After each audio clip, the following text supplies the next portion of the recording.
दिव्य उपस्थिति में यहाँ पर उपस्थित सम्मानित अतिथिगण, शक्ति स्वरूपा माताओं, बहनों, देव स्वरूप भाइयों, सबसे पहले मैं हृदय से आभारी हूँ कुटुंब प्रबोधन परिवार का, जिन्होंने एक बहुत ही श्रेष्ठ कार्यक्रम आज आयोजित किया है, जिसमें पूरे दिन भर से प्रातःकाल से हम लोग जो है श्रेष्ठ संतान की प्राप्ति के लिए क्या कुछ किया जा सकता है, अलग अलग प्रबुद्ध वक्ताओं के हम वक्तव्य सुन रहे हैं। मेरा जो विषय है वो रहेगा आओ गढ़े संस्कारवान पीढ़ी, जिसमें श्रेष्ठ संतान की प्राप्ति के लिए जो कार्यक्रम अखिल विश्व गायत्री परिवार के द्वारा चलाया जा रहा है और उसके गर्भ के ज्ञान और विज्ञान के बारे में मैं आपको, मेरे को जो समय दिया गया उसके अंदर मैं अपनी बात कहने का प्रयास करूँगा।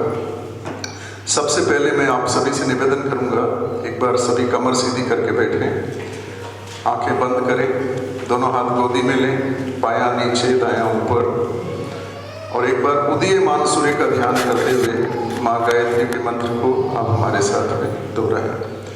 ओम भूर्भुवः स्वः तत्सवितुर्वरेण्यं भर्गो देवस्य धीमहि धियो यो नः प्रचोदयात्। गुरुर्ब्रह्मा गुरुर्विष्णु गुरुरेव महेश्वरः गुरुरेव परब्रह्म तस्मै श्री गुरुवे नमः। तस्मै श्री गुरुवे नमः।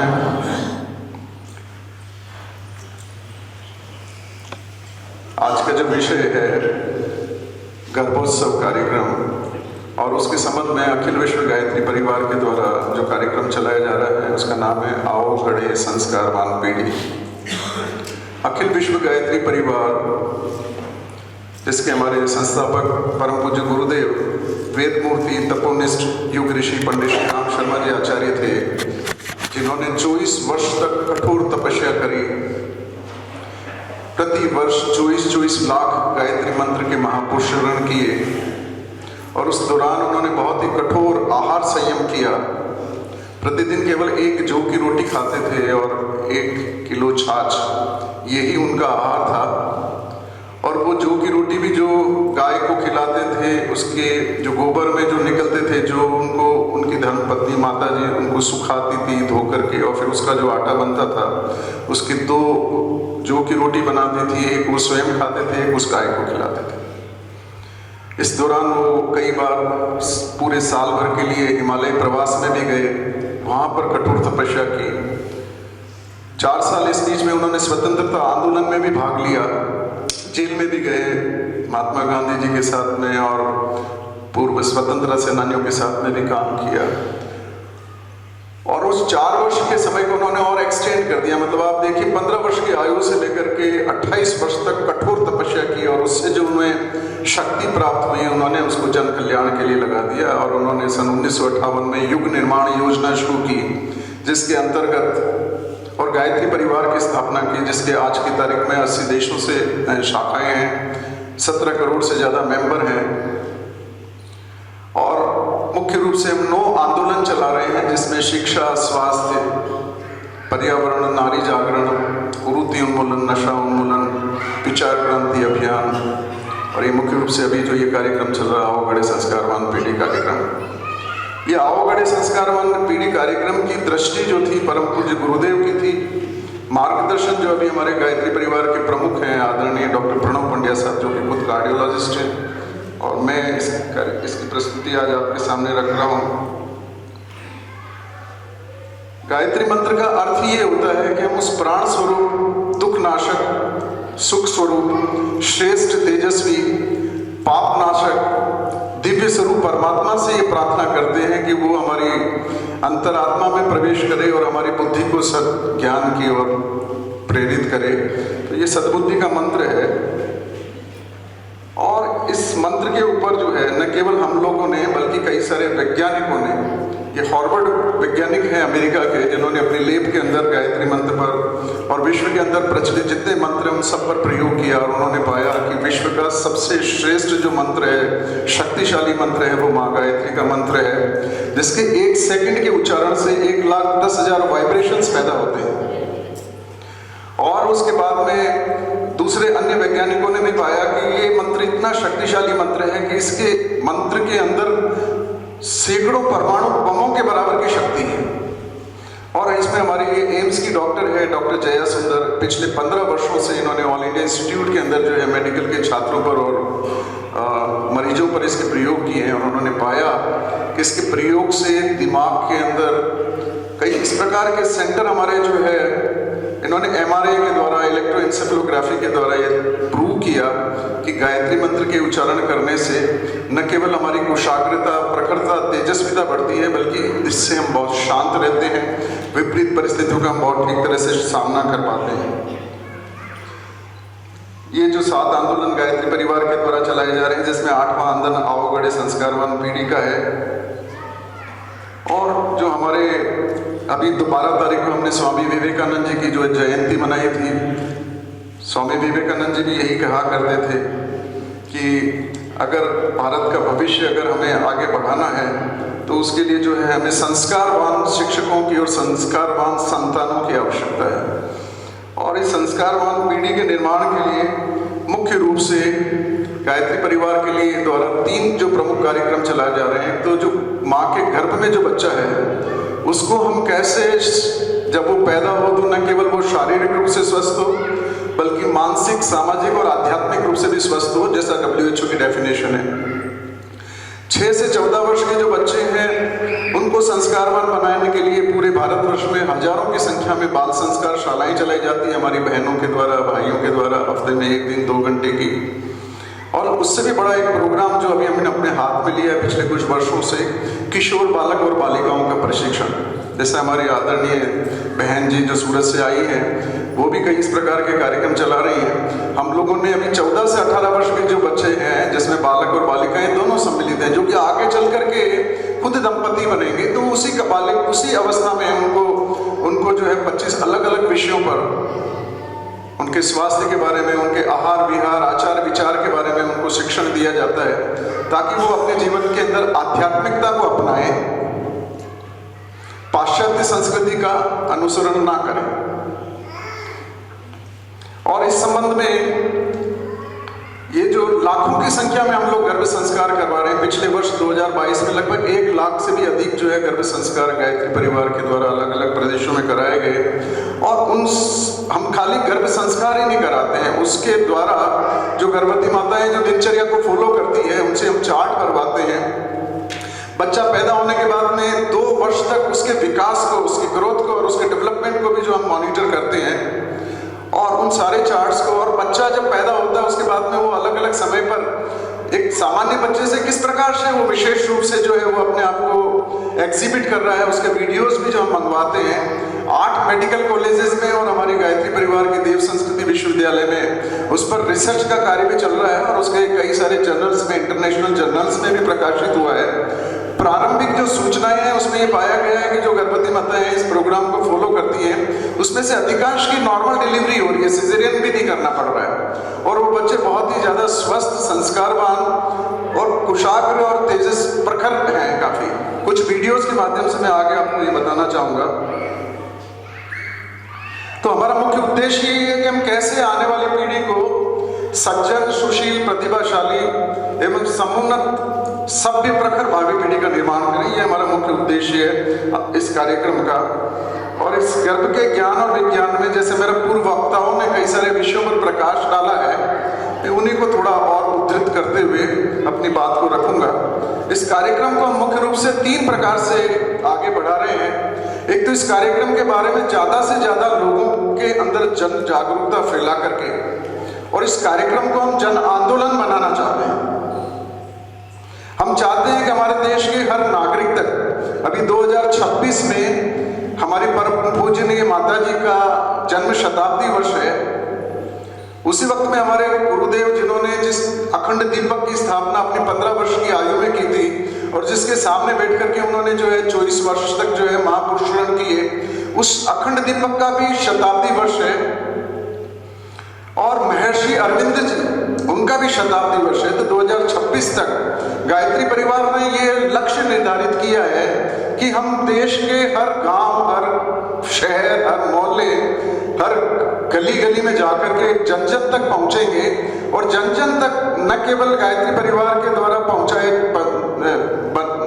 बताए गए जो कार्यक्रम है, जो लोगों के अंदर जो है, जिनका मुख्य उद्देश्य ही गायत्री परिवार का है कि मनुष्य में देवत्व का उदय हो और धरती पर स्वर्ग का अवतरण हो। आपकी जितनी भी संस्थाएं हैं, आदरणीय जोशी साहब, आदरणीय हनुमान सिंह जी भाई साहब, आदरणीय जो है बहन जी जो सूरत से आई हैं, कोठारी साहब हैं, जनार्दन जी हैं, सबका उद्देश्य यही है कि हम इस धरती के अंदर स्वर्ग बनाएं और मनुष्य में देवत्व को लाएं।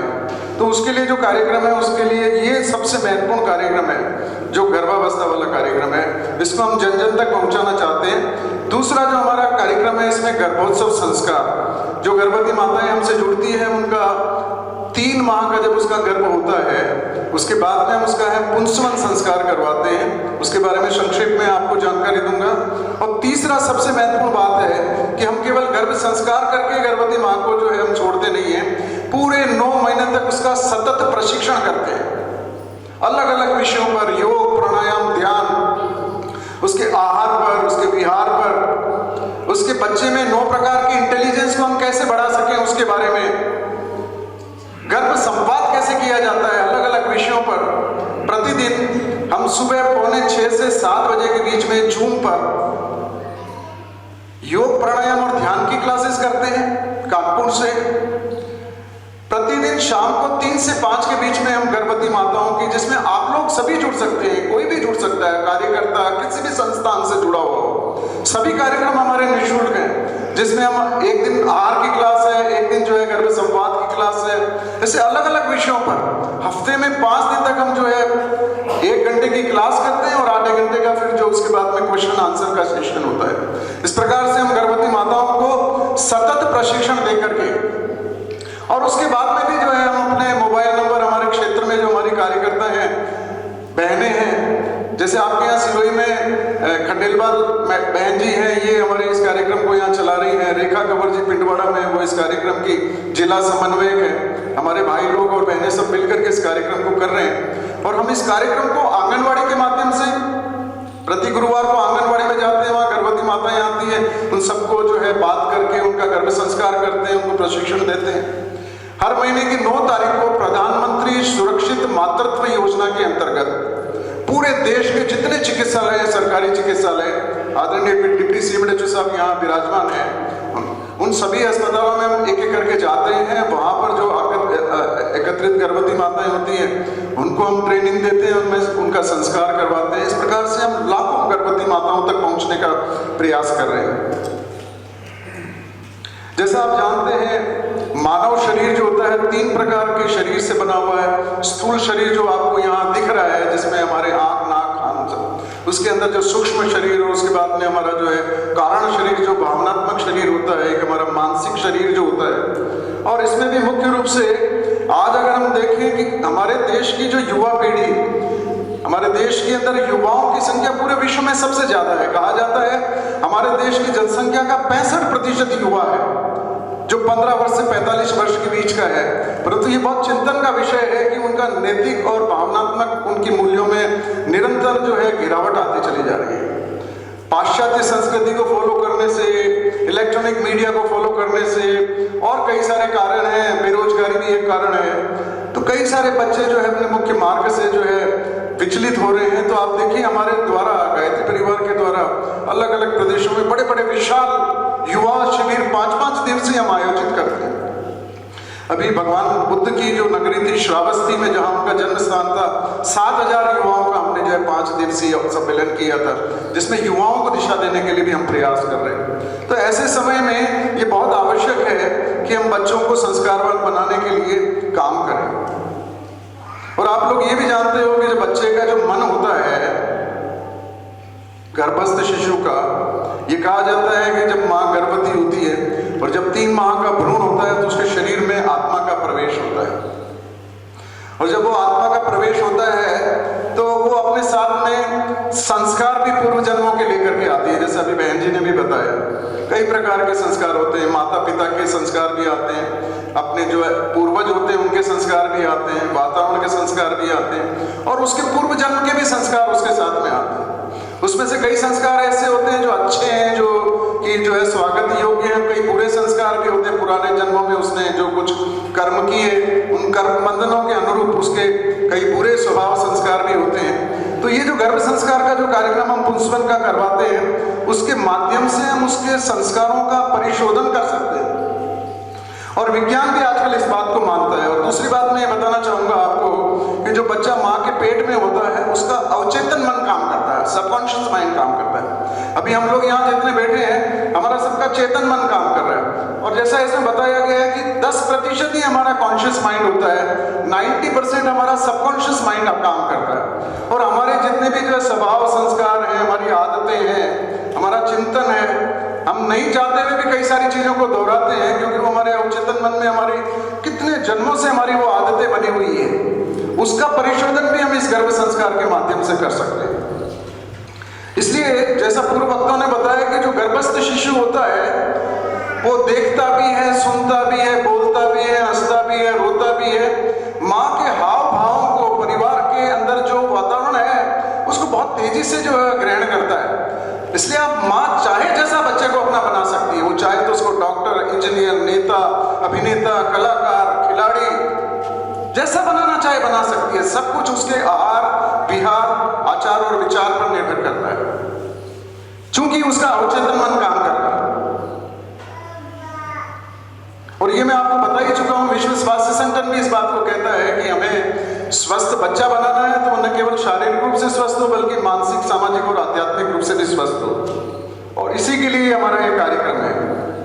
ये गर्भ संस्कार का जो मुख्य उद्देश्य, जैसा मैंने बताया, शिशु के स्थूल, सूक्ष्म एवं कारण शरीरों का परिशोधन, और लक्ष्य ये है कि शरीर से स्वस्थ, मन से संतुलित और विवेकवान तथा भावनात्मक रूप से सक्षम भावी पीढ़ी का हम निर्माण करें। ये इस कार्यक्रम का मुख्य उद्देश्य है, ताकि वो जो बच्चा है उसमें ये सारे गुण आ जाए। उसके अंदर पवित्रता है, उसमें संवेदना है, तेजस्विता है, ओजस्विता है, वर्चस्विता है, ये सारे गुण उसके अंदर प्रवेश करें। जैसा इसने बताया कि हमारे प्राचीन गुरु जो चेतना, प्रकृति और अध्यात्म के वैज्ञानिक थे, ऋषि मुनि जो थे, वो सब जानते थे। विज्ञान तो अब उन चीजों की पुष्टि कर रहा है, और उन्होंने कहा है, उन्होंने बताया कि आत्मा के साथ पूर्व जन्म के अच्छे और बुरे आनुवंशिक छाप चेतना के साथ आते हैं। मनुष्य की चेतना के सूक्ष्म स्तर पर प्रभाव डालने के लिए हम अलग अलग समय पर अलग अलग प्रकार के संस्कार करते हैं। जब हम 3 महीने पे उसका पुंसवन संस्कार कर रहे हैं, तो जब हम उसका संस्कार करते हैं तो यज्ञीय माहौल के अंदर उसका संस्कार किया जाता है। ऐसे समय में उसकी गर्भवती माँ को कुछ इस प्रकार के सूक्ष्म संकेत देते हैं मंत्रों के माध्यम से, जिसमें ऑडियो विजुअल भी होते हैं, कुछ ऑटो सजेशंस भी होते हैं। जब वो सजेशंस उस माँ को संस्कार के समय में दिए जाते हैं, तो विज्ञान कहता है कि उससे, हमारे ऋषि मुनि तो पहले ही कहते थे कि उससे उसके स्वभाव संस्कार को हम परिशोधन कर सकते हैं, पर आजकल वैज्ञानिक भी मानते हैं कि उससे उसके बच्चे के अंदर मनोवैज्ञानिक परिवर्तन होते हैं, एंडोक्रिनल चेंजेस होते हैं, उसके अंदर जेनेटिक चेंजेस भी होते हैं। अभी हनुमान सिंह जी भाई साहब ने भी बताया, जेनेटिक सीक्वेंसिंग की बात की, जीनोमिक प्रिंटिंग की बात मैं आगे करूंगा, कि जो बच्चा होता है उसके अंदर माता पिता से जो आनुवंशिकी संस्कार आते हैं, जो जीन्स आते हैं, उसके हार्डवेयर को हम चेंज नहीं कर सकते, पर उसके सॉफ्टवेयर को चेंज कर सकते हैं। उसके अंदर इस प्रकार के एपिजेनेटिक टैग्स बन जाते हैं, जिससे बच्चे का स्वभाव और संस्कार बदल जाता है। तो ये बहुत महत्वपूर्ण है। इसलिए मेरा आप लोगों से सभी से निवेदन है, बहन जी ने भी आपसे निवेदन किया कि अलग अलग समय पर बच्चे की हमें, जैसे गर्भाधान संस्कार, गर्भावस्था स्थापना होने से पहले 6 माह पूर्व से हमें तैयारी करनी है।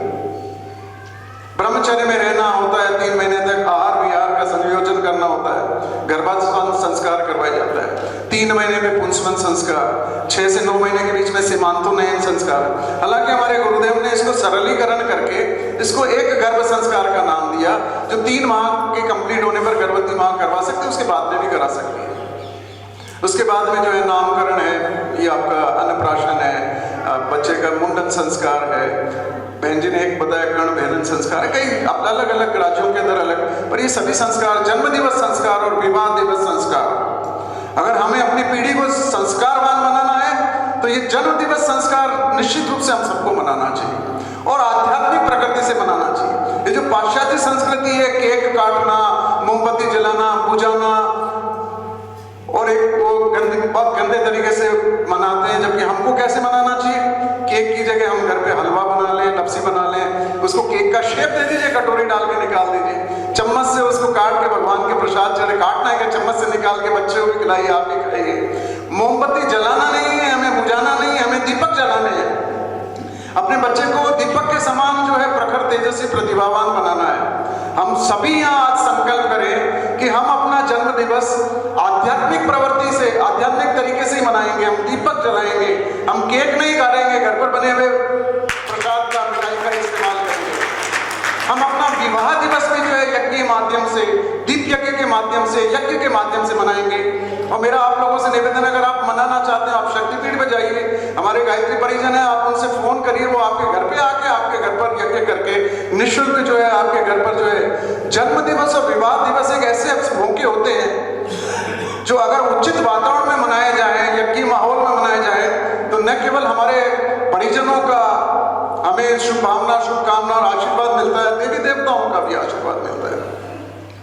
हम उस दिन कुछ अच्छे संकल्प ले सकते हैं, जैसे भाई साहब ने अभी इतना शानदार गीत दोहराया कि ये जो समय है, पहले तो कहते हैं ना 50 वर्ष पर वानप्रस्थ होता था, पर आज तो मैं कहता हूं हम सभी वानप्रस्थी है जो भी यहाँ बैठे हुए हैं। और वानप्रस्थी होने के नाते समय दान करना, अंश दान करना, समाज के लिए कुछ समय निकालना अच्छे कार्यों के लिए, ये जोशी साहब, हनुमान सिंह जी और इन सभी को देख करके हमें प्रेरणा लेनी चाहिए कि हम जो है प्रतिदिन 1 से 2 घंटा, और प्रतिदिन संभव नहीं हो तो रविवार के दिन निश्चित रूप से हम समाजोपयोगी कार्यों के लिए अपना समय निकालें। तो संस्कार बहुत जरूरी है और इस बात पर चर्चा हो चुकी है कि माँ जो है बच्चे की निर्माता होती है। कई सारे उदाहरण आज सुबह से आदरणीय जनार्दन जी भाई साहब ने, हनुमान सिंह जी ने और दीदी ने आपके सामने रखे, मैं इसको दोहराना नहीं चाहूंगा।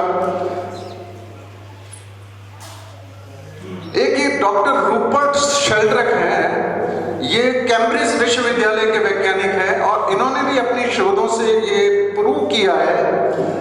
क्या प्रूव किया है कि गर्भावस्था के समय माँ अपने विचारों पर, भावनाओं पर, आहार पर और पारिवारिक तथा सामाजिक वातावरण एवं दिनचर्या को अगर ठीक से रख सकती है तो उससे एक मेटाफिजिकल मॉर्फोजेनेटिक फोर्स क्रिएट होता है और उससे जो है भावी बच्चे के व्यक्तित्व, चरित्र और भावनाओं, चिंतन और क्रिया कौशल के लिए जो जिम्मेदार होता है उसको चेंज किया जा सकता है। ये एक थ्योरी ऑफ एपिजेनेटिक्स है, इसमें भी यही बताया गया है जो मैं आपसे कह रहा था कि जब हम संस्कार करवाते हैं और गर्भावस्था के दौरान अगर गर्भवती माँ अपने आहार विहार और आचार विचार का संयोजन करती है पूरे 9 माह, और न केवल गर्भवती माँ बल्कि उसके पति, उसके परिवार के सभी सदस्यों का ये कर्तव्य होता है कि उसको 9 माह तक उचित वातावरण उसको उपलब्ध करवाएं, जिसकी वजह से वो पूरी गर्भावस्था में वो खुश रहे, उसके पोषण का ध्यान रखा जाए। और एट द सेम टाइम गर्भवती माँ की भी जिम्मेदारी है कि वो अपने पति, अपने परिवार के सदस्यों के प्रति अपनी जिम्मेदारी का वहन करे, बड़ों का सम्मान करे, छोटों को प्यार करे और पूरे दिन भर इस प्रकार का वातावरण रहे कि उसको दुआएं मिले बस, और सभी के प्रति वो शुभ भावना, शुभकामना, शुभ चिंतन रखे। उसका व्यवहार ऐसा होना चाहिए कि न वो किसी को दुख दे न दुख ले, देती तो नहीं है, ले लेती, सासू ने कह दिया, ननद ने कह दिया। अगर हम उसको परिवार की तरह से समझें, सासू का मतलब माँ, ननद का मतलब बहन, देवर का मतलब भाई, और उसी तरह से उसके परिवारजन भी जो है सासू उसको बेटी समझे, ननद बहन समझे, देवर अपना जो है उसको अपनी बहन समझे, तो फिर कहाँ बुरा मानने की और तो तनाव की कोई बात भी नहीं होती। तो एक उचित वातावरण जो है क्रिएट किया जाए तो उससे क्या होता है कि एपिजेनेटिक टैग्स जो है हमारे जीन्स के ऊपर बनते हैं और उससे हमारे स्वभाव संस्कार का जो है निर्माण होता है। ये सारे विज्ञान ने, ये जीनोमिक प्रिंटिंग का जो है थ्योरी, ये जीनोमिक प्रिंटिंग क्या है? गर्भाधान संस्कार ही तो है। बद्रिकाश्रम में जाकर के जो है अपनी धर्मपत्नी के साथ में जो है तप किया था, और बेर खाए थे उस दौरान, तब जाके उनके जो है वो संतान जो पैदा हुई, जिनका नाम प्रद्युम्न, आई थिंक प्रद्युम्न था, वो रखा गया था। तो इस प्रकार की कई कथाएं आती हैं। तो हमें जब गर्भावस्था से पहले 6 माह पूर्व अगर वो अपने आहार विहार का संयोजन करते हैं तो पिता के जो शुक्राणु होते हैं और माँ के जो अंडाणु होते हैं उसके अंदर चेंजेस होने लग जाते हैं। और इस जीनोमिक प्रिंटिंग थ्योरी का मकसद ही यही है कि माँ के गर्भ में जो बीज स्थापित हो वही संस्कारित हो। तो जो बातें हम गर्भावस्था के दौरान सिखाते हैं वो आजकल हमने एक नया इसमें प्रयोजन और शुरू किया, प्रीनेटल काउंसलिंग। तो जो माताएं जो है बड़े बड़े शहरों में, मेट्रोज में एक ही संतान चाहती हैं तो उनको हम ये प्रीनेटल काउंसलिंग करते हैं, निःशुल्क करते हैं। बाकी दूसरी संस्थाएं लाखों रुपए चार्ज करती हैं इन चीजों के। प्रीनेटल काउंसलिंग में भी उनके शरीर को स्वस्थ रखने के लिए योग, प्राणायाम, ध्यान, आहार के बारे में, उनके विचारों के बारे में, क्या पढ़ना है, क्या देखना है, क्या सुनना है, क्या नहीं देखना है, सारी बातें उनको विस्तार से बताई जाती है। तो this is theory of genomic printing. और ये जो है कई सारे वैज्ञानिकों ने इस बात को प्रूव किया है कि इसके द्वारा हम उसके स्पर्म और उसके ओवम में चेंज करके जब उसका फर्टिलाइजेशन होगा उसके बारे में हम बात कर सकते हैं। अभी पूर्व वक्ताओं ने एक बात की थी कि भाई पहले 4 दिन में जो है जब धर्मपत्नी रजस्वला होती है उस वक्त में नहीं संपर्क करना चाहिए। मैं इसका वैज्ञानिक पक्ष आपके सामने रखना चाहूंगा। अगर किसी का 28 दिन का मासिक धर्म है तो ये कहा जाता है कि जब 14वां दिन होता है उस वक्त उसका अंडाणु बनने का मुख्य समय होता है।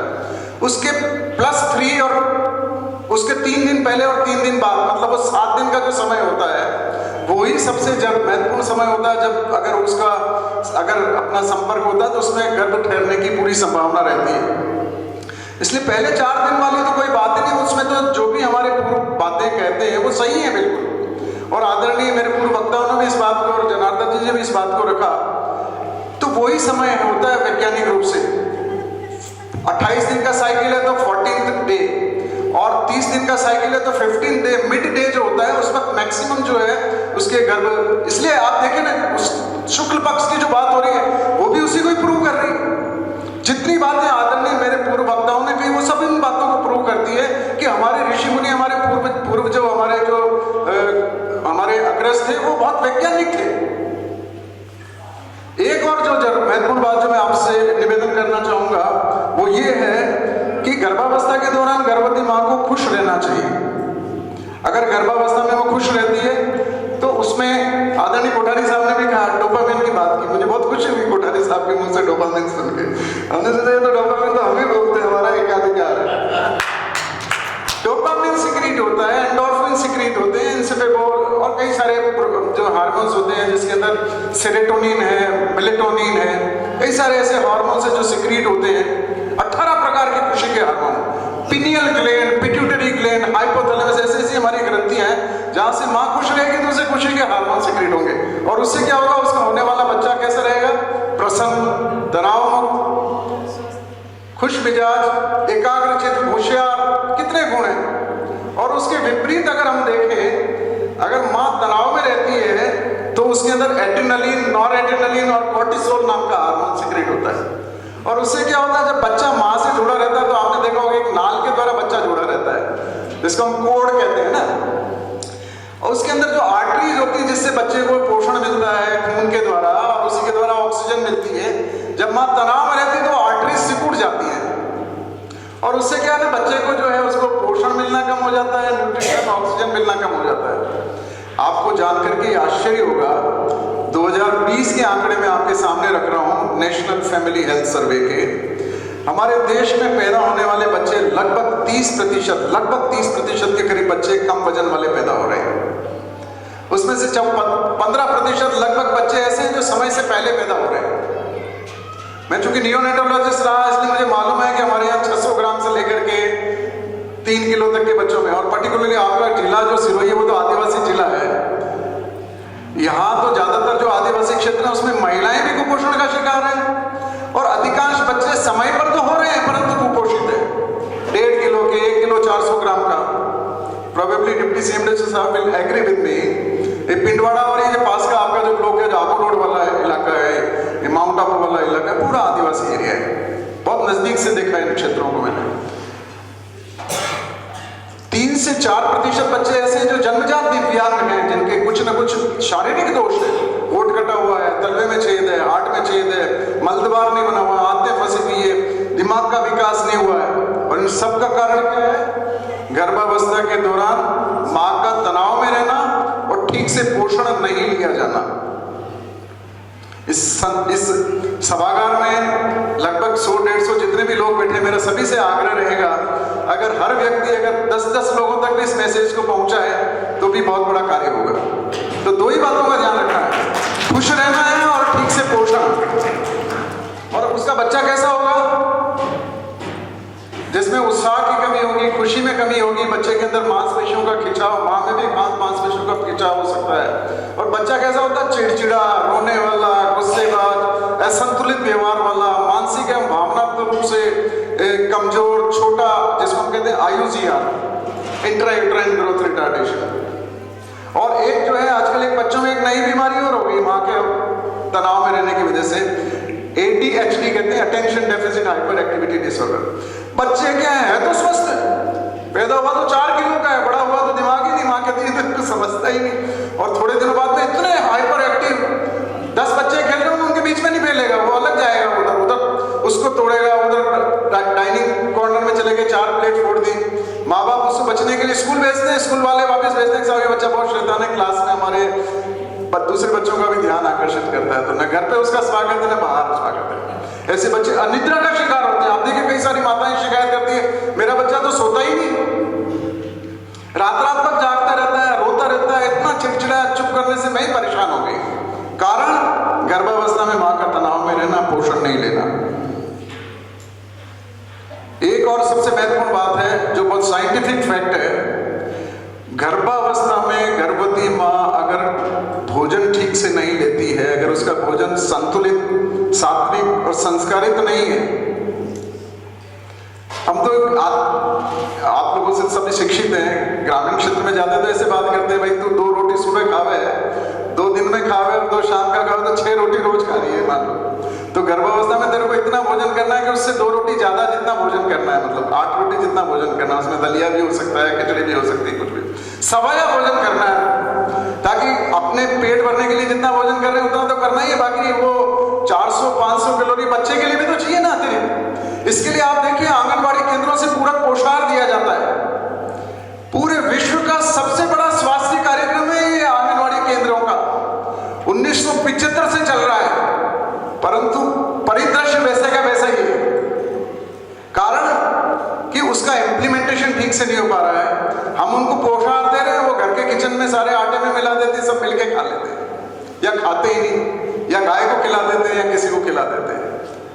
तो आप लोगों का भी निवेदन है कि आप लोग उनके बारे में, और इसकी वजह से क्या हो रहा है, ये जो आज के समय में, पुराने समय में बीमारियां होती थी, प्लेग होता था, हैजा होता था, इन्फेक्शस डिजीज ज्यादा होती थी, जो पुराने लोग हैं सब जानते हैं। आजकल कौन सी बीमारियां ज्यादा हो रही है? Cancer, diabetes, BP, heart disease, मानसिक रोग, डिप्रेशन। कारण इन सबका कारण जो है गर्भावस्था के दौरान मां का कुपोषण और तनाव का शिकार होना, इसको हम क्या कहते हैं? Adult disease of fetal origin. अभी देखिए 30 साल का व्यक्ति अचानक हार्ट अटैक हुआ, डेथ हो गई उसकी। 36 साल का है, बेटे बेटे गिर गया, हार्ट अटैक हो गया, डेथ हो गई। 30-35 वर्ष की उम्र में जो है ब्लड प्रेशर हो जाता है, वो पूरे विश्व की राजधानी बन गया हमारा देश डायबिटीज की। तो सभी बीमारियों की, मानसिक रोगों की और दूसरे रोगों को भी अब हमारे यहाँ बहुत ज्यादा बढ़ने लगे। इसके मूल पर जाना होगा। बच्चे के अंदर, जब बच्चा मां के पेट में, तभी उसको ब्लड प्रेशर, डायबिटीज और इन सब रोगों का जड़ वहीं पड़ गई है उसके अंदर। और उसके बाद में बच्चे की विकास प्रक्रिया कैसे होती है, ये मैं आपको थोड़ा सा, चूंकि मैं साइंटिफिक पक्ष रखने के लिए यहाँ खड़ा हुआ हूँ, इसमें आप देखिए कि प्रथम, जैसा बहन जी ने आपको बताया था, 3 भागों में बांटते हैं गर्भावस्था को, प्रथम 3 माह, द्वितीय 3 माह और अंतिम 3 माह, first trimester, second trimester, third trimester. अब आप देखिए गर्भवती माँ को पता ही कब लगता है। अभी 3 दिन पहले हम एक प्रोग्राम में गर्भ संस्कार करवा रहे थे सामूहिक। जब मैंने उस माँ से पूछा कि तुमको अपनी गर्भावस्था का पता कैसे लगा? कब पता लगा? उसने कहा जब मैं 3.5 माह की गर्भवती थी तब मुझे पता लगा। आदिवासी क्षेत्रों में 1-2 महीने ऊपर निकल जाए जब तक तो परवाह ही नहीं करते, हो गया होगा, शायद कोई बीमारी होगी, कोई बात होगी। फिर उसके बाद में देखते हैं गुरुवार कभी आई, कभी बहन जी आई, कभी दिखाओ। हो सकता है वो गुरुवार को गई, उस दिन एएनएम नहीं आई तो 1 महीना और टल गया। और आप देखिए जब बच्चा 15 दिन का होता है उसका दिमाग बनना शुरू हो जाता है। 15 दिन का मतलब अगर उसका 28 दिन का साइकिल है तो अगला साइकिल उसका 28 दिन के बाद में आएगा, उसके 14 दिन पहले ही घर में स्थापित हो गया। जब उसका पहला साइकिल मिस हो रहा तब तक तो बच्चा 20-25 दिन का हो जाता है। अगर कितनी होशियार होगी तो उसको 1.25 महीने 1.5 महीने पे ही गर्भावस्था का पता लगता है। तब तक शरीर के अधिकांश अंगों का निर्माण शुरू हो जाता है। और आप देखिए प्रथम 3 माह जो होते हैं ना, उसके अंगों का बनने का बहुत महत्वपूर्ण समय होता है। उनका शुरुआत बनना शुरू हो जाती है। ऐसे समय में बच्चे दिव्यांग होने की सबसे ज्यादा संभावना होती है। इसलिए फर्स्ट ट्राइमेस्टर में सबसे ज्यादा ध्यान दिया जाना चाहिए, जबकि हमारे देश में फर्स्ट ट्राइमेस्टर ही सबसे ज्यादा नेग्लेक्टेड होता है। बीच वाला जो 3 महीने का समय है वो बहुत ज्यादा चिंता करनी होती है, पर अंतिम 3 माह फिर वापस बहुत विशेष ध्यान देने की आवश्यकता होती है। और ये जो नीले रंग में दिखाया गया ना, आप देखोगे ज्यादातर नीला रंग जो है पहले 12 वीक तक ही जो है हमारे शरीर में मेजर कंजेनिटल मालफॉर्मेशंस, मतलब जो शारीरिक दिव्यांगता आती है उस वक्त में आती है।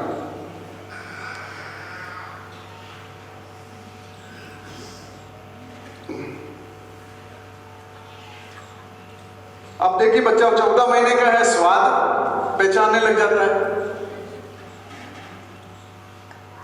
2 हफ्ते पे उसका दिमाग बनना शुरू हो जाता है, 14 हफ्ते पे स्वाद, 16 हफ्ते मतलब 3 महीने का बच्चा है। अब आप देखिए बच्चे का जो दिमाग होता है माँ के गर्भ में 80% बन जाता है। आपका हमारा जो दिमाग है उसका 80% तो माँ के पेट में ही बन गया उसका।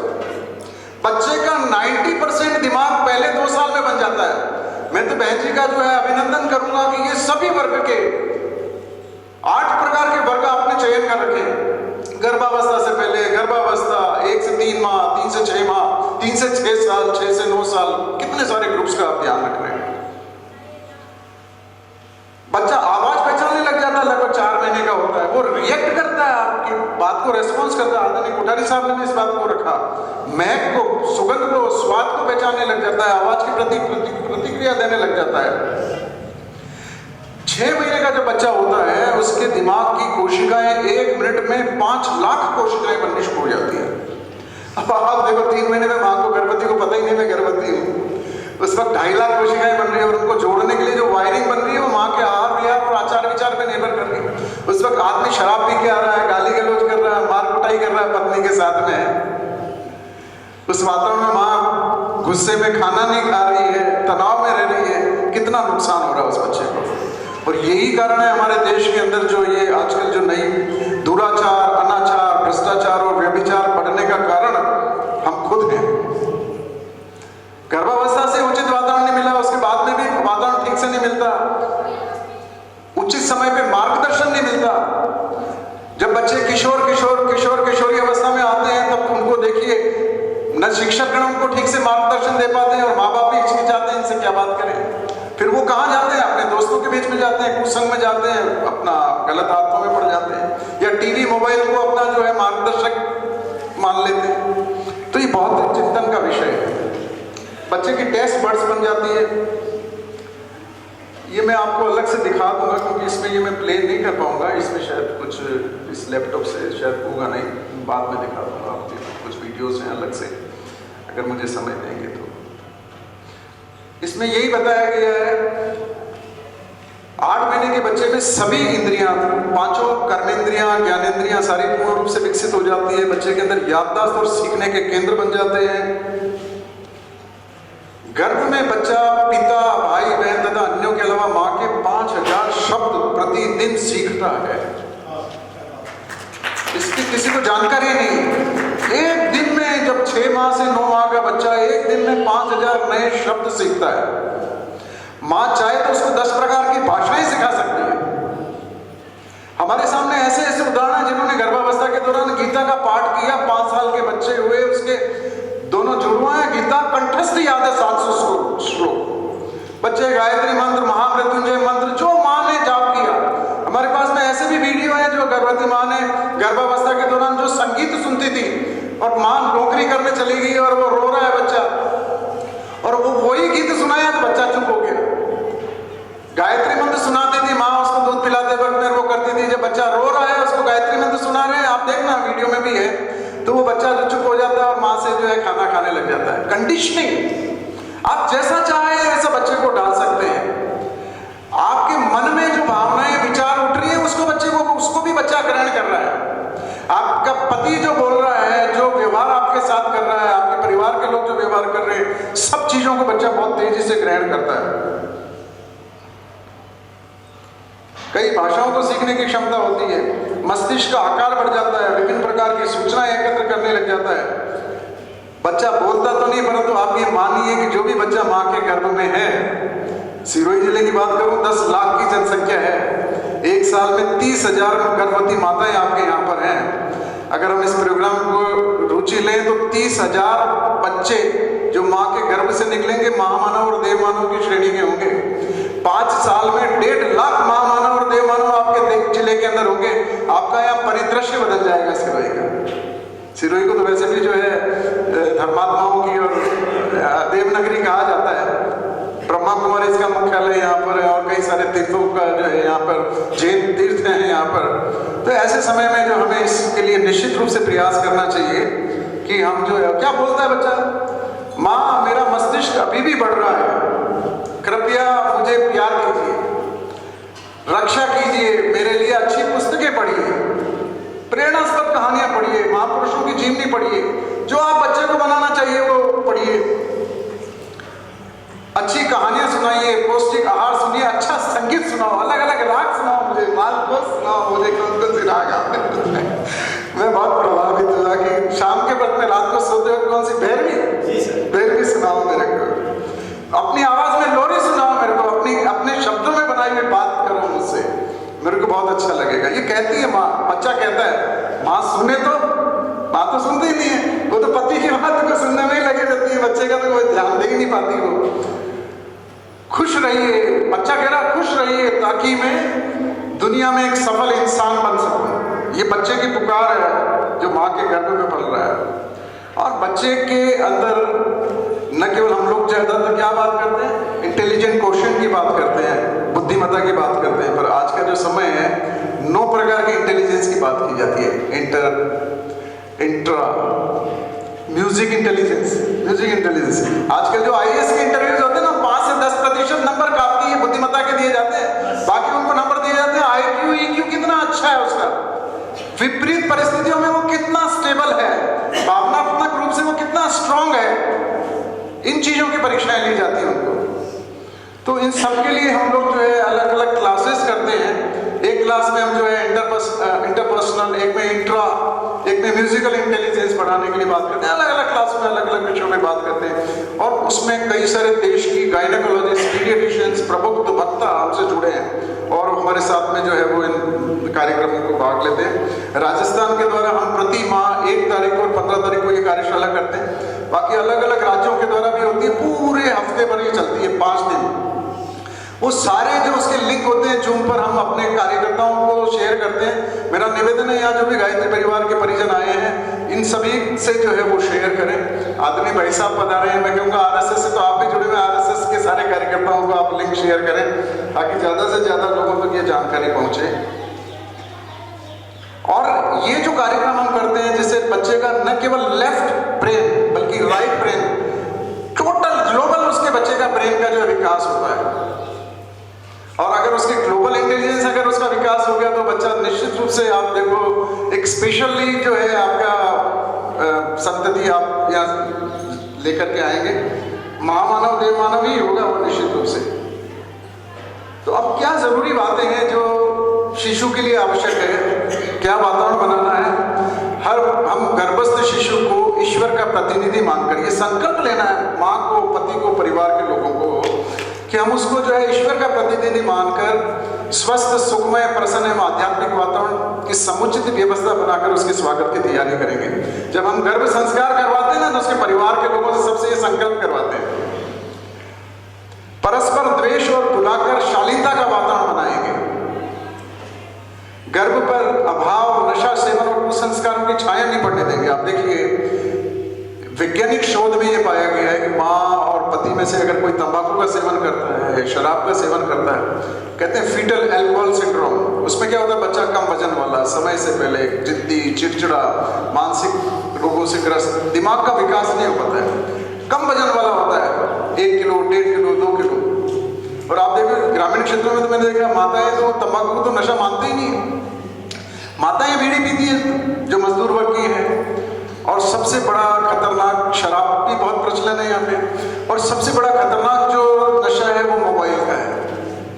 मैं आप लोगों को आगाह करना चाहूँगा कि मोबाइल के अंदर जो इलेक्ट्रोमैग्नेटिक वेव्स निकलती हैं, जो नवजात शिशु होता है उसका अवचेतन मन काम करता है, उसमें 75% वेव्स पूरी की पूरी घुस जाती हैं, और उससे बच्चे को बड़ा होने पर कैंसर की बीमारी होने का, और ये सारे मानसिक रोग, और ये ADHD और डिप्रेशन और अनिद्रा और गुस्सा और चिड़चिड़ापन, ये आतंकवादी कहाँ से पैदा हो रहे हैं? हम ही पैदा कर रहे हैं। ये चोर उचक्के, ये जो व्यभिचार करने वाले बच्चे कहाँ से पैदा हो रहे हैं? तो ये बहुत ध्यान रखना है। घर में क्रोध, तनाव, तेज आवाज, गाली गलौज, गृह कलेश का वातावरण नहीं बनने देंगे। स्वाध्याय और सत्संग की व्यवस्था बनाएंगे, बहुत जरूरी है। गर्भवती माता को हम तो उनको पुस्तकों का सेट भी बना करके देते हैं, उनको एडवाइस करते हैं कौन सी किताबें पढ़नी है, कौन से गीत सुनने। पूरा हमारा पूरा एक उसका पेन ड्राइव है सर, 8 GB का, जिसमें आपने बताया था कि गायत्री मंत्र को 150 स्वरों में, धाराओं में भाई साहब ने खुद ने जो है उसको स्वरबद्ध किया है। मैं साधुवाद देना चाहूँगा कोठारी साहब का। मैं चाहूँगा अगर आपका इस प्रकार का कोई अगर उपलब्ध हो कोई लिंक तो हमें भी बताएं, ताकि हम सारी गर्भवती माताओं से उसे शेयर करें। 7-8 रागों में तो मैंने भी सुना है, पर 150 राग का तो मैंने पहली बार आपसे सुना सर। हम भावी माता के आहार विहार, आचार विचार के लिए आवश्यक सुविधा की व्यवस्था बना के रखेंगे, गर्भवती के लिए उचित आकांक्षा को पूरा कर लेंगे, वह क्या खाना चाहती है क्या नहीं खाना चाहती है उसका विशेष ध्यान रखेंगे। अच्छा, इसके लिए गर्भावस्था के दौरान उचित दिनचर्या का पालन करना होता है, स्वस्थ दिनचर्या का, सूर्योदय से पहले उठना है, उसके बाद में आत्मबोध और तत्वबोध साधना हमको करना सिखाते हैं। ये एक बहुत महत्वपूर्ण जानकारी है। जब हम सुबह सो के उठते हैं और रात को जब हम सोने के लिए जाते हैं तो फर्स्ट 10 मिनट्स और लास्ट 10 मिनट्स उस वक्त हमारा भी सबकॉन्शियस माइंड काम करता है, तो उसको हम सिखाते हैं। सुबह उठते ही जो है आप लोग भी करते होंगे, ईश्वर का धन्यवाद दें, 10 मिनट खाट पे बैठे आरती पालती लगा के, पूरे दिन भर की हम दिनचर्या बनाए, पूरा टाइम मिनट टू मिनट का प्रोग्राम बनाए, और शाम को सोते वक्त तत्वबोध साधना, अच्छे किए हुए कार्यों के लिए ईश्वर को धन्यवाद दें, अपनी गलती के लिए ईश्वर से क्षमा मांगे, अपनी दिनचर्या का आत्मचिंतन करें, उसमें कुछ गलती हुई हो तो अगले दिन उसको सुधार करने का। और हमारे गुरुदेव ने हमें एक फिलॉसफी और दी, प्रतिदिन जब उठें तो नया जन्म, और रात को जब सोए तो आज बस this is the last day of my life. तो हर दिन ही अगर जीवन बन जाए तो क्या हम एक क्षण भी खराब करना चाहेंगे? तो निश्चित रूप से हम अपनी दिनचर्या को आत्मबोध साधना, तत्वबोध साधना, हमारे गुरुदेव ने हमें यही विचार दिया कि मनुष्य को अगर देवत्व का जागरण करना है, सबसे पहले व्यक्तित्व परिष्कार करना होगा, और व्यक्तित्व परिष्कार के लिए आत्मचिंतन, आत्म सुधार, आत्मनिर्माण और आत्मविकास के क्रम में जाना होगा। हम लोग, हमारे गुरुदेव ने हमें 18 सूत्रीय सत्य संकल्प दिए। उन्होंने कहा 21वीं सदी का संविधान ये होगा, 18 सूत्र दिए। उसका पहला सूत्र ये है कि हम ईश्वर को सर्वव्यापी न्यायकारी मानकर उसके अनुशासन का पालन करेंगे, और शरीर को भगवान का मंदिर समझकर आत्म संयम और नियमितता के द्वारा अपने आरोग्य की रक्षा करेंगे। अगर शरीर को हम भगवान का मंदिर समझ लें और नियमित रूप से आत्म संयम रखें और नियमितता का पालन करें तो हम कभी कोई बीमार हो ही नहीं सकता। आज की तारीख में जितनी भी बीमारियां पैदा हो रही है वो हमारे आत्म संयम न होने की वजह से, हमारे आहार विहार और आचार विचार की वजह से। प्रतिदिन हम उनको ये कहते हैं वो अपने जीवन क्रम में उपासना, साधना और आराधना को भी रखें। प्रतिदिन गायत्री मंत्र का 15 मिनट तक जाप, या जिस ईश्वर को आप मानते हो उनके जो आपके मंत्र है उसका जाप करें। प्रतिदिन साधना करें, अपनी 24 घंटे की साधना, जिसमें अपनी बुराइयों को एक एक करके छोड़े, अच्छाइयों को ग्रहण करें, अपने जीवन में अंशदान, समयदान को सम्मिलित करें, समाजोपयोगी कार्य करें, नियमित रूप से अच्छी पुस्तकों का, धार्मिक पुस्तकें, रामायण, गीता, बाइबल, कुरान शरीफ, गुरु ग्रंथ साहब, जो भी उनको अच्छा लगता है उसका पाठ करें। परम पूज्य गुरुदेव ने नमोकार भी है जो अपने धर्म के हिसाब से, हाँ वो सबके लिए बिल्कुल सर। परम पूज्य गुरुदेव ने he was only 5th standard pass, but he has written more than 3200 books। 3200 किताबें उन्होंने लिखी अपने जीवन काल के अंदर। वो क्या थे मैं तो समझ भी 3200 किताबें अलग अलग विषयों पर। आप जिस क्षेत्र में, आप गीत संगीत के क्षेत्र में जाओगे, इतनी किताबें मिल जाएगी गुरुदेव के द्वारा लिखे। 70 वाङ्मय लिखे हैं, 110 वाङ्मय की तैयारी करके गए। अगले आने वाले 20 वर्षों तक ये अखंड ज्योति खुद लिख के गए वो। उनका साहित्य आप पढ़ सकते हैं। और बच्चे में अच्छे गुणों के विकास करने के लिए 4 घंटे गर्भ संवाद की बात, प्रतिदिन बच्चे को 4 घंटे अच्छे सुखदायी गूंजने वाले संगीत, बांसुरी वादन, तबला है, सितार है, जो गूंजने वाले संगीत है। बच्चे को गूंजने वाला संगीत बहुत अच्छा लगता है, इको वाला। पर इको में वो हमारा जो ये आजकल जो आता है वो फास्ट वाला नहीं, फास्ट ट्रैक वाला, ये हाँ पॉप नहीं। संगीत सुनकर स्वाध्याय, सत्संग, मेडिटेशन सिखाते हैं माताओं को। और हम लोग खुद गायत्री परिवार के लोग सुबह 5 बजे, दिन में 1:30 बजे, शाम को 6 बजे। शाम को 6 बजे वाला तो हमारा नादियों होता है, बांसुरी और तबले और उसमें सितार की आवाज में 15 मिनट का, 20 मिनट का हम लोग सभी नियमित रूप से करते हैं। तो इन सबको करके जो है बच्चे का जो है हम जो है पूर्ण विकास कर सकते हैं, जिससे उसका जीवन चरित्र और मानवीय मूल्यों का विकास हो। और उससे बच्चे की क्या होता है, इन सबको करने से उसकी म्यूजिकल इंटेलिजेंस, इंट्रा और लिंग्विस्टिक इंटेलिजेंस, लॉजिकल इंटेलिजेंस भी बढ़ती है। अब ये बात आपको पहले भी कही पूर्व वक्ताओं ने, डरावनी और उत्तेजना वाले धारावाहिक और सिनेमाओं से बचना है। प्रतिदिन 20 से 30 मिनट शयन, दिन में 2 घंटे आराम करने के लिए हम उसको कहते हैं, और रात को 8 घंटे नींद निकालने के लिए। दिन में 2 घंटे आराम में अगर नींद नहीं आ रही तो 15-20 मिनट लेट जाए, और उसके बाद में शेष समय में वो कोई अच्छा संगीत सुन सकती है, कोई अपने रुचि के अनुसार कोई कार्य कर सकती है, बच्चे से गर्भ संवाद कर सकती है, बच्चे गर्भ पर हाथ रखकर उसको अच्छी कहानी सुना सकती है, लोरी सुना सकती है, प्रेरणास्पद महापुरुषों की जीवनी पढ़ करके सुना सकती है। और उसमें ये पजल गेम है, रिडल्स है, चेस है, लॉजिकल है, नंबर गेम्स है, इससे उसकी लॉजिकल स्किल बढ़ती है एक्चुअली। तो कई तरह के टूल्स हैं। और ईर्ष्या, द्वेष, हठवादिता, रोकने से बचना है। सेवा भावना रखें, घर में आस्तिकता का माहौल हो। हम उनको सिखाते हैं शाम के वक्त में सामूहिक रूप से आरती करें, चालीसा का पाठ करें। ये हमारे घर में सब बंद हो गया। हम जब छोटे थे हमको याद आता है, तो शाम को हम लोग सारे परिवार के लोग मिलकर आरती करते थे। शाम को साथ में बैठ करके सब एक साथ भोजन करते थे। हमारी दादी माँ एक साथ हमको जो है, हमारी मदर एक साथ हमको भोजन परोसते थे। सब खत्म हो गया। भाई साहब ने पहले ही कह दिया कि हमारे यहाँ संयुक्त परिवार रहे नहीं, एकल परिवार हो गए।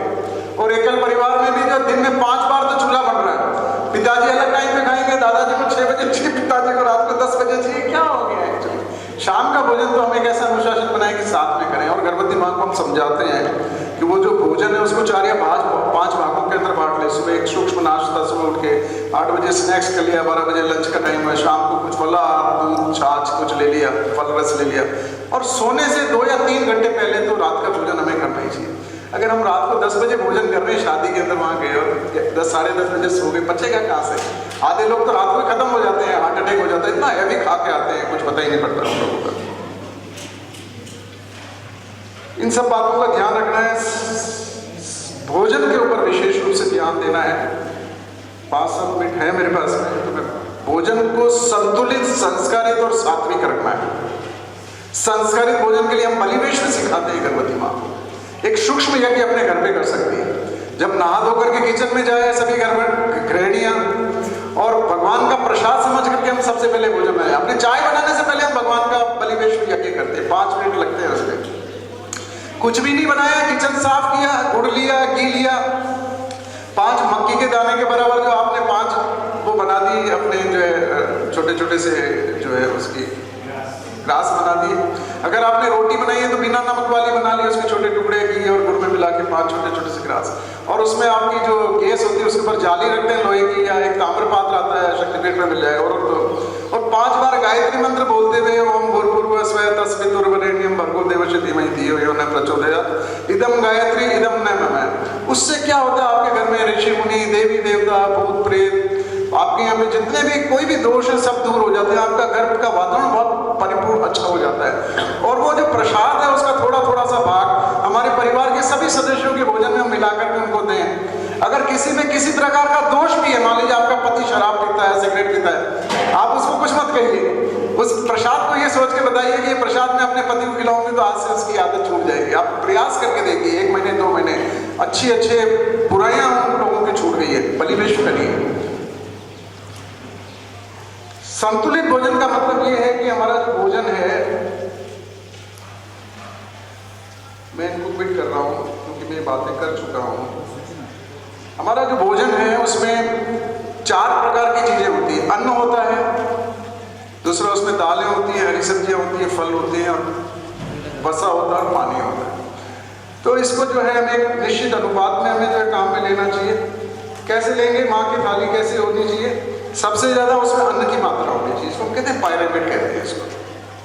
4 भाग उसके अंदर अन्न होगा, और अन्न में भी गेहूं का इस्तेमाल संभवतः हो सके तो कम से कम करें, या मिश्रित अनाज का इस्तेमाल करें। 7 किलो गेहूं, 1 किलो चना, 1 किलो जौ, 1 किलो सोयाबीन। हम लोग भी अगर ऐसा करेंगे तो हम भी बीमार नहीं होंगे। मोटे अनाज का इस्तेमाल करें, छाने नहीं, रेशेदार सब्जी फलों का इस्तेमाल करें, और जितना हो सके उसको बहुत ज्यादा पकाना नहीं। हमारे गुरुदेव ने पकाने तक के बारे में हमें सिखाया है कि उसको बहुत ही मंदरे आंच पे भाप में पकाना चाहते हैं तो बहुत ही हल्के सिम पर जो है उसको भाप में हल्का सा पकाएं, और उसी में जो डालना आपको, जो भी मसाला वगैरह जो भी डालना है। गर्भावस्था के दौरान नमक, शक्कर और घी का इस्तेमाल भी बहुत कम करना होगा। इवन हम लोग तो यहाँ तक बताते हैं पूरे दिन भर में गर्भवती माँ को और हम सबको आधा चम्मच, 2 ग्राम से ज्यादा नमक का उपयोग नहीं करना चाहिए। गर्भावस्था के दौरान बेकरी के बने हुए प्रोडक्ट्स, उसमें क्या होता है? मैदा, वनस्पति की सैकरीन, उसमें अंदर केमिकल्स होते हैं, जैसे अलग अलग रंग मिलते हैं उसके अंदर केक वगैरह में।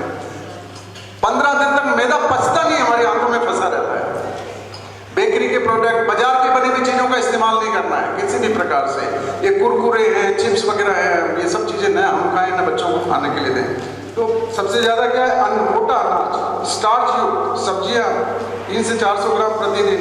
उसके बाद में जो है फल 2 कटोरी, ये सारा हम उनको समझाते हैं ट्रेनिंग के माध्यम से। दूध और दूध से बने हुए पदार्थ, घी और तेल मुश्किल से 3 या 4 चम्मच से ज्यादा घी और तेल का इस्तेमाल नहीं करना चाहिए, और नमक और शक्कर की मात्रा न्यूनतम होनी चाहिए।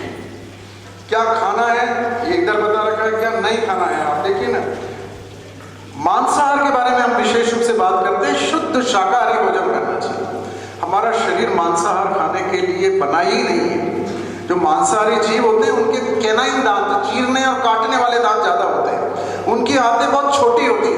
हमारी आंतें हमारी लंबाई की 6 गुना लंबी होती है।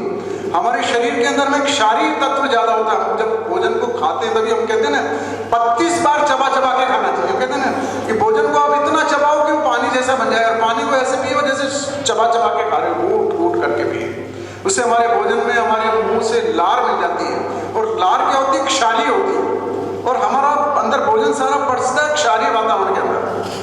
जबकि उसके अंदर पचाने के लिए एसिड चाहिए। उसके जो मांसाहारी जो जीव होते हैं उनकी लार में एसिड का सेक्रेशन होता है। तो हमारा शरीर तो भोजन तो उस लायक बना ही नहीं हमारा शरीर। इसलिए हमें क्या करना चाहिए? शाकाहारी भोजन करना चाहिए। ये सारी चीजें नशे युक्त जो है, कैफीन, चाय का भी प्रयोग बहुत ज्यादा नहीं करना चाहिए। बाजार की बनी हुई मिठाइयाँ वगैरह नहीं खानी चाहिए। आदर्श दिनचर्या का पालन हम उनको ये भी समझाते हैं। प्रातःकालीन क्या दिनचर्या होगी, मध्यकालीन क्या दिनचर्या होगी, सायंकालीन क्या दिनचर्या होगी। मैं एक चीज आपसे ये कहना चाहूँगा, ये मेरा मोबाइल नंबर है 9414021589। आप लोगों को चूँकि समय की सीमा है, मुझे अपनी वार्ता को समाप्त करना होगा। उसके बाद में अगर आप मुझे अनुमति देंगे तो कुछ वीडियोज़ हैं, अगर समय होगा तो मैं दिखा दूँगा बाद में। तो ये मेरा मोबाइल नंबर है। हम लोग जो कार्यक्रम करते हैं, हमारा वैसे तो 7 दिवसीय प्रशिक्षण का कार्यक्रम होता है ऑनलाइन, अलग अलग विषयों में 1-1, 1.5 घंटे का। 1 घंटे में बहुत सारी चीज़ें एक साथ बताना बहुत संभव नहीं है। और दूसरा ये एक हमारा मोबाइल ऐप है, शांति कुंज वीडियो ऐप। अगर आप प्ले स्टोर में जाके शांति कुंज वीडियो ऐप को डाउनलोड करेंगे तो इसमें कई सारे अलग अलग कैटेगरीज बनी हुई है, जिसमें बाल संस्कार शाला है, सब अलग अलग है। उसमें एक कैटेगरी बनी हुई है आओ गढ़े संस्कारवान पीढ़ी। तो अगर ये आप शांति कुंज वीडियो ऐप अगर आप अपने मोबाइल में डाउनलोड करेंगे प्ले स्टोर से, तो उसमें ये सारी वार्ताओं की रिकॉर्डिंग उपलब्ध है। उसमें जाकर के आप देख सकते हैं। अगर आपका कभी कोई प्रश्न हो तो आप मुझसे भी बात कर सकते हैं। नहीं तो हमारे यहाँ स्थानीय कार्यकर्ता, हमारे भाई साहब यहाँ पधारे हुए हैं, खंडेलवाल साहब पधारे हुए हैं, बहन जी पधारे हुए हैं। भाई साहब तो आपके साथ RSS में भी जुड़े हुए हैं, तो आप इनसे भी जो है संपर्क करके कभी भी कोई समस्या हो तो उसका हम समाधान कर सकते हैं। मैं इसी के साथ में अपनी बात को यह कहते हुए कि गर्भावस्था के दौरान अपने उचित आहार विहार और आचार विचार का संयोजन करके एक गर्भवती माँ देव मानव और महामानव को जन्म दे सकती है। आज के समय की ये महती आवश्यकता है कि हम संस्कारवान बच्चों को जन्म दें। और जैसा मैंने पहले भी बताया आपको कि 5 साल में सिरोही जिले का परिदृश्य बदल सकता है। 1.5 लाख महामानव देवमानव आपके यहाँ 30,000 प्रति वर्ष पैदा होते हैं। इस प्रोग्राम को हमें बहुत रुचि से लेना चाहिए और मैं बहुत हृदय से आभारी हूँ। राजस्थान में पहली बार सर मैं कहना चाहूँगा कैलाश जी जोशी साहब के लिए हम सभी ताली बजाएं और उनका जो है अभिवादन करें कि उन्होंने न केवल सिरोही में, कल भीनमाल में रखा है, परसों जालौर में है, उसके बाद जैसलमेर में है, बाड़मेर में है और बालोतरा में है। और इन्होंने जैसे ही मुझे कहा मेरा मन गदगद हो गया। हमारे गुरुदेव कहते थे बेटे तुम मेरा काम नहीं करोगे तो मैं अपना काम औरों से कर। ये गुरुदेव के मैं तो मानता हूँ दत्तक पुत्र है जो हमारे से भी ज्यादा बढ़कर के जो है गुरुदेव के विचारों को आगे बढ़ाने का काम कर रहे हैं। और इस धरती पर स्वर्ग का अवतरण, मनुष्य में देवत्व का अवतरण और धरती को स्वर्ग बनाने के लिए बहुत बहुत साधुवाद कैलाश जी का और उनकी टीम का, आप सभी का जो आपने मेरी बात को बहुत ध्यान से सुना। Thank you so much. कोई गलती हो तो क्षमा करें और कुछ अच्छा लगा हुआ हो तो परम पूज्य गुरुदेव और माता जी का विचार है जो मैंने आप तक पहुंचाने की चेष्टा की है। Thank you so much. Video रह गए पर वो समय हो गया तो भाई साहब